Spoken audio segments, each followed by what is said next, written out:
Hi everyone, this is coming to you from Education for All.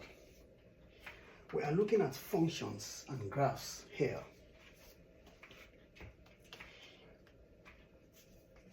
Before we delve into looking at problems later on, let us first try to understand what these terminologies mean. Functions, graph, domain, inputs, codomain, range, outputs, etc., etc. In mathematics, in science in general, we use functions extensively to model scenarios.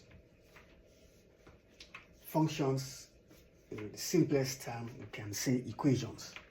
And of course, we use equations in solving problems. And we use graphs for representation of those problems, how you can visualize, or for visualization of those problems, how you can be able to visualize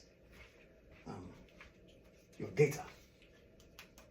So we define a function here as a special mapping such that every element of the domain or input is mapped to exactly one element in the codomain, range, or output. Because you will come across these terms. Some books they use domain and range. Some books they use domain inputs and outputs. So it's just mixed up, but it's better you understand what these terms stand for. I can say here, this is introduction. Because this video is going to be short. It's not going to be long.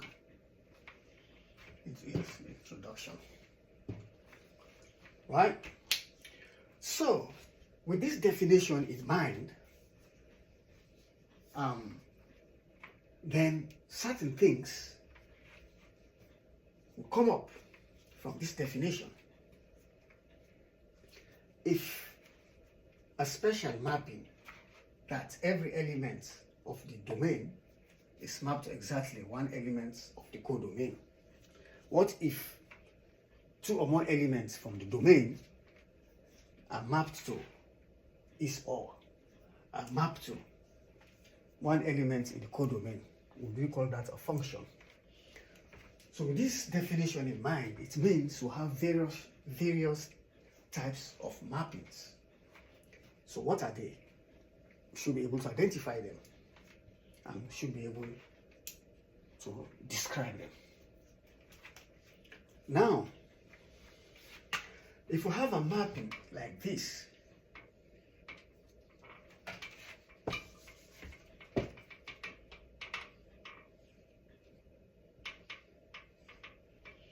you have an element here, and you have another element here, other elements here, and you want to map this element. Mind you, this is your domain, as already said.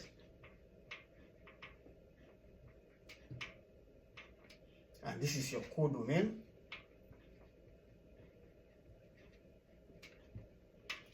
And also, this is your input.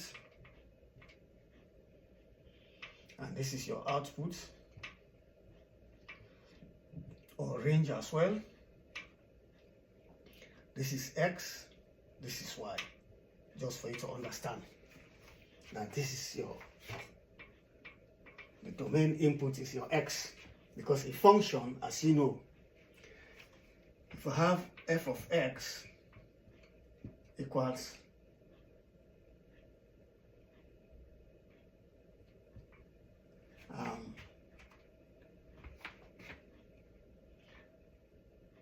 let's say 2x plus 1.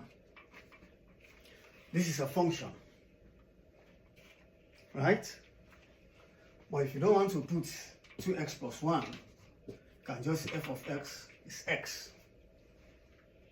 This is a function, a representation of a function, right?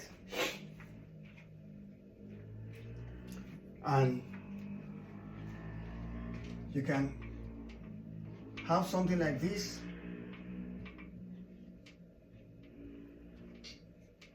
This is your f of x. This is your domain. This is your range. This is another representation of a function. You can have as well f show that x is mapped to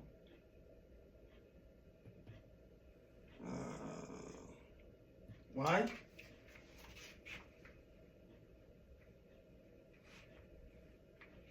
That is a function as well. We call this f is short that x is mapped to y, right?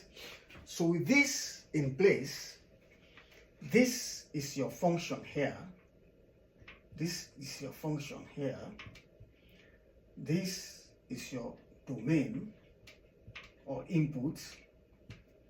This is your codomain or output or range. This could be y, but we want to maintain x there. The same thing here. This is your input, which is your x. This is the function here that does the work and spit out the outputs. For example, if you are doing multiplication, the program that stays inside this function is to multiply. So if you put 2 here, for example, you want to multiply 2 by 8. Yeah? So when you put your input here, you say 2 by 8. It comes into this function here, what you have here in your program.